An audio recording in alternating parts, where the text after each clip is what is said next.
بسم اللہ الرحمن الرحیم۔ السلام علیکم۔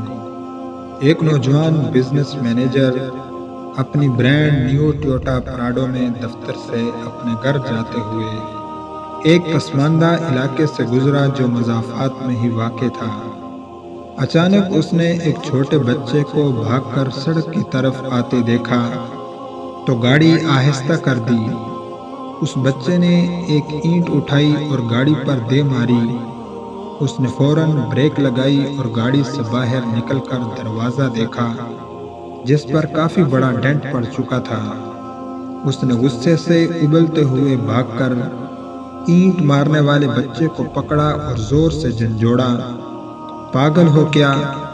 تمہارا باپ اس کے پیسے بھرے گا۔ وہ زور سے دھاڑا۔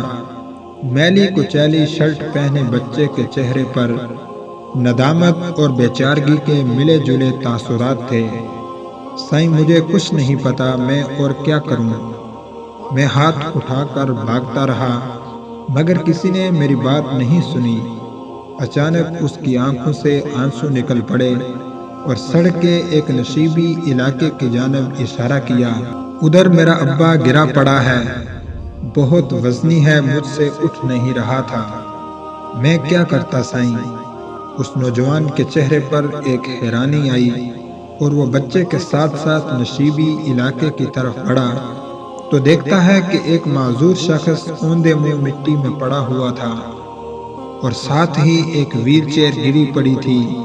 ایسا دکھائی دے رہا تھا کہ شاید وزن کے باعث بچے سے ویل چیئر سنبھالی نہیں گئی اور نیچے آ گری، اور ساتھ ہی پکے ہوئے چاول بھی گرے ہوئے تھے جو شاید باپ بیٹا کہیں سے مانگ کے لائے تھے۔ بچے نے کہا سائیں مہربانی کرو، میرے ابے کو اٹھوا کر کرسی پر بٹھا دو۔ نوجوان کے گلے میں جیسے پھندا سا لگ گیا۔ اسے معاملہ سمجھ آ گیا اور اپنے غصے پر بہت ندامت ہو رہی تھی۔ اس نے اپنے سوٹ کی پرواہ کیے بغیر آگے بڑھ کر پوری طاقت لگا کر کراہتے ہوئے معذور شخص کو اٹھایا اور کسی طرح ویل چیئر پر بٹھا دیا۔ بچے کے باپ کی حالت غیر تھی اور چہرہ خراشوں سے بھرا پڑا تھا۔ وہ بھاگ کر اپنی گاڑی کی طرف گیا اور بٹوے میں سے 50,000 روپے نکالے اور کپکپاتے ہاتھوں سے معذور کی جیب میں ڈال دیے۔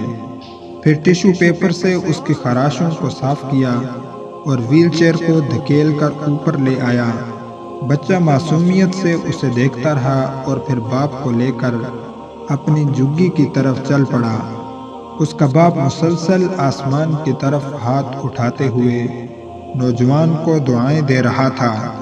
نوجوان نے بعد میں ایک خیراتی ادارے کے تعاون سے جھگی میں رہنے والے بچوں کے لیے ایک اسکول کھول دیا اور آنے والے سالوں میں وہ بچہ بہت سے دوسرے بچوں کے ساتھ پڑھ لکھ کر زندگی کی دوڑ میں شامل ہو گیا۔ وہ پراڈو اس کے پاس مزید 5 سال رہی، تاہم اس نے ڈینٹ والا دروازہ مرمت نہیں کرایا۔ کبھی کوئی اس سے پوچھتا تو وہ بس یہی کہتا کہ زندگی کی دوڑ میں اتنا تیز نہیں چلنا چاہیے کہ کسی کو اینٹ مار کر گاڑی روکنی پڑے۔ اوپر والا کبھی ہمارے کانوں میں سرگوشیاں کرتا ہے اور کبھی ہمارے دل سے باتیں کرتا ہے۔ جب ہم اس کی بات سننے سے انکار کر دیتے ہیں تو وہ کبھی کبھار ہماری طرف اینٹ بھی اچھال دیتا ہے، پھر وہ بات ہمیں سننا پڑتی ہے۔ ہم جہاں ملازمت، بزنس، خاندان، بیوی بچوں کی خوشیوں کے لیے بھاگے جا رہے ہیں، وہیں ہمارے آس پاس بہت سی گونگی چیخیں اور سرگوشیاں بکھری پڑی ہیں۔ اچھا ہو کہ ہم اپنے ارد گرد کی سرگوشیاں سن لیں تاکہ ہم پر اینٹ اچھالنے کی نوبت نہ آئے۔